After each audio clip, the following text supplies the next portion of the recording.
What's up, guys? I want to make an RP video here, and I want to talk about the dating apps and what cities were the best and worst as far as the dating apps and the dating scene in general, not just the dating apps, but in-person cold approach, beach approach, all those kind of things.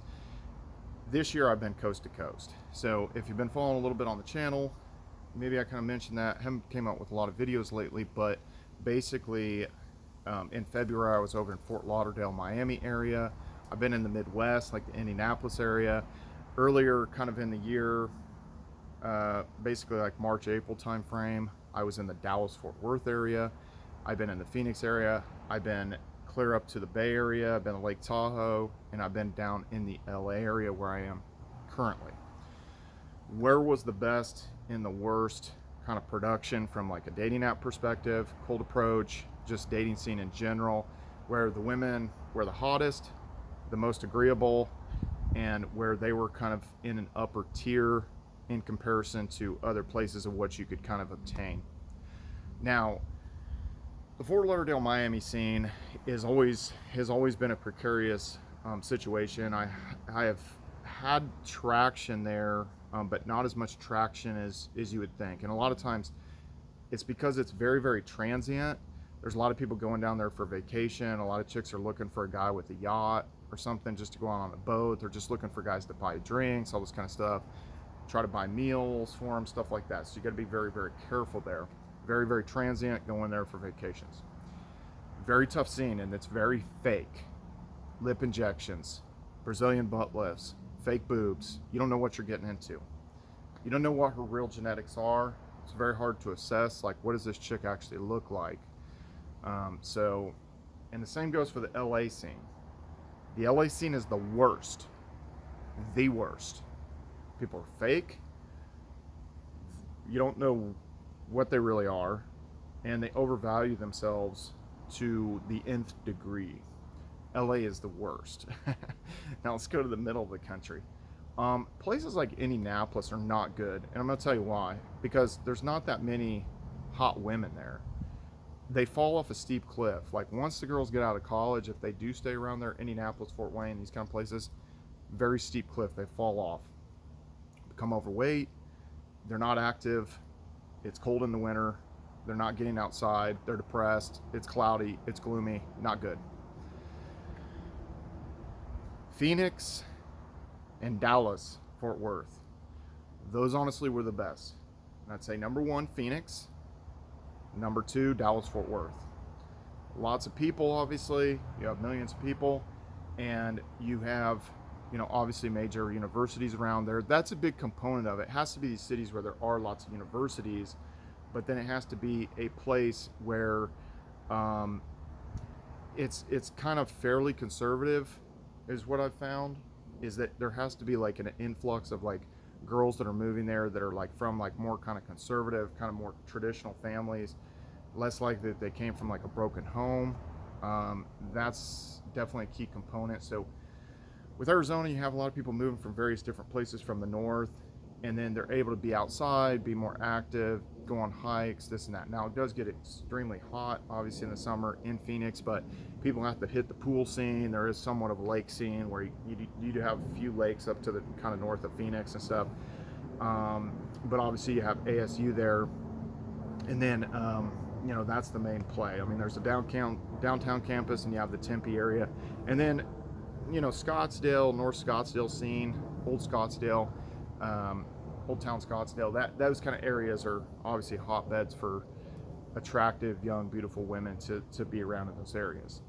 Dallas, Fort Worth, I mean, you can get a lot of stuff from whether that be downtown or whether that's even over in Denton. I think like North Texas University's there, like TCU's over there in like Fort Worth.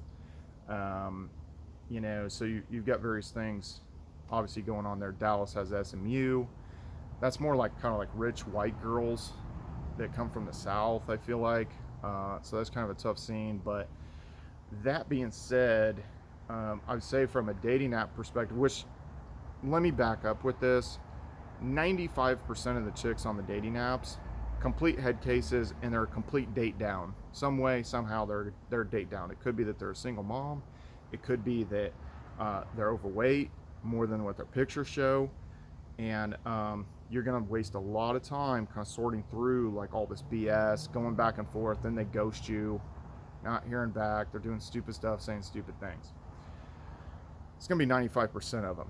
But just in general, if you're a guy who's in your 20s or 30s, you're in shape, you've got decent stuff going for you, got a decent look, 98% of these women, you could never commit to them. Never. It just wouldn't make sense. The juice isn't worth the squeeze. Too argumentative, too overweight, psychological issues, all these other things. Overworked, underslept, overmedicated, overweight. That's what a lot of these chicks are. So that being said, juice isn't worth the squeeze. Like, why would you kind of intertwine your life with that and encumber, and then you're constantly having to requalify yourself. If you go back to my previous video, I was talking about the Bentley. Has the Bentley helped me get women, just in general, just across the United States? And again, I had that car in all these cities. I drove it cross country, which I didn't anticipate doing that, but I did. Saw a lot of things, took a lot of pictures, beefed up the Instagram, have the car, and I own the car all cash. I still have these women qualifying me, trying to qualify me, and trying to act like I ain't shit. It's weird. A lot of times I don't talk about the car. I don't sit there and put it out, oh, I have this. They'll just pretty much tell me like, well, you're not ready to be in a relationship. You're not ready to have kids. They're already telling you what you're not ready for, or what you're not capable of. Girls would say stupid stuff. Well, you don't live here. If you want to properly date me, then you would have to live here or something. And I'm like, okay, what do you want me to do? You want me to buy a house here in Phoenix and then the values like lose 50% of their value and just end up upside down just so I can like take you out on dates?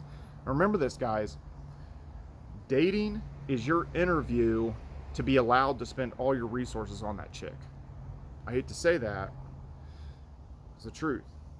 Another thing you guys need to know, you have to be 10 times better than your grandpa to compete for women that are 10 times worse than your grandmother in 2022. So things falling off a cliff, guys. It's gotten way worse even since 2015, 2016, 2017. And here's why I'm going to say that. Because when the dating apps hit the scene, you first had Tinder and stuff, and women did get curious and they jumped on there, and there was more kind of high quality chicks that were in this kind of like younger age set, like college age frame, kind of like whatever you want to say, 18 to 24, 25. You had more of those chicks on there that were curious. They want to jump on there, see what there was. They jumped on, you could more easily kind of get a date, and you could more easily kind of like make some stuff start to happen, meet up with them for some drinks, this and that. As time went on, and obviously when Bumble first came out, you had a lot of swipes. You had like 100 swipes. You had all these swipes. Hinge was better as well when it did come out. 2018 actually gained some traction on Hinge and stuff in 2018.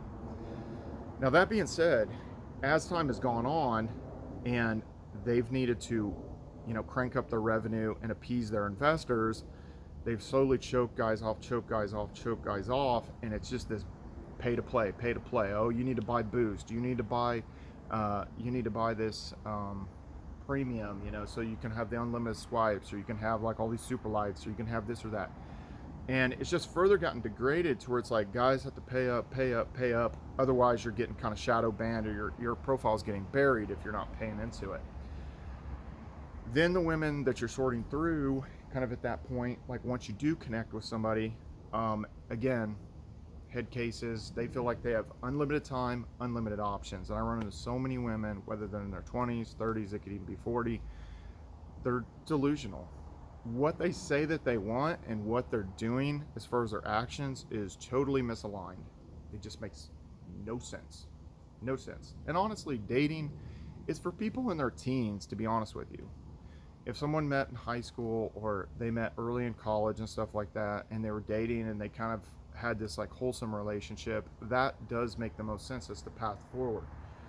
And one of the issues with so many guys kind of like getting red pilled, or just looking at the RP kind of content out here, it can save your life, but in some respects it kind of ruins your life, because you become almost like too aware, and you kind of realize kind of all the BS is going on, stuff that's happened to you in the past.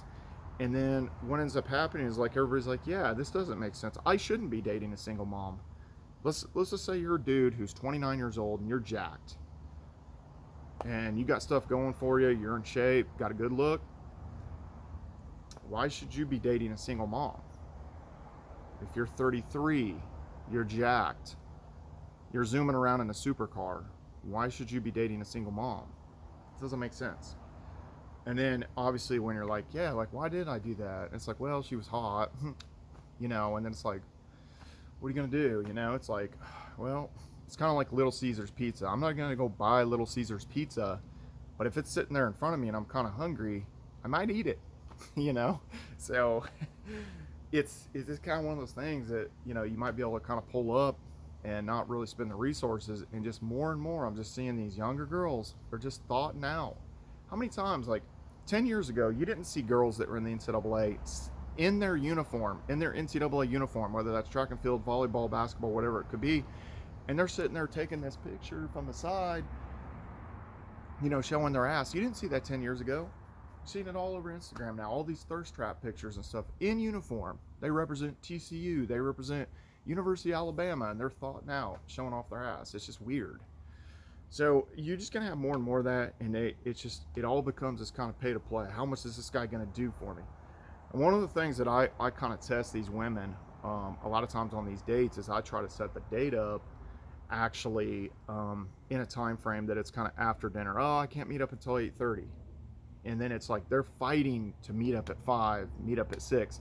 And then if you suggest a place that's maybe kind of like a dive bar, but like a chill place, like a safe area, all that kind of stuff, then they're just kind of wanting to cut out on you, because really what they were going for, they wanted to find a guy that was going to pay for dinner.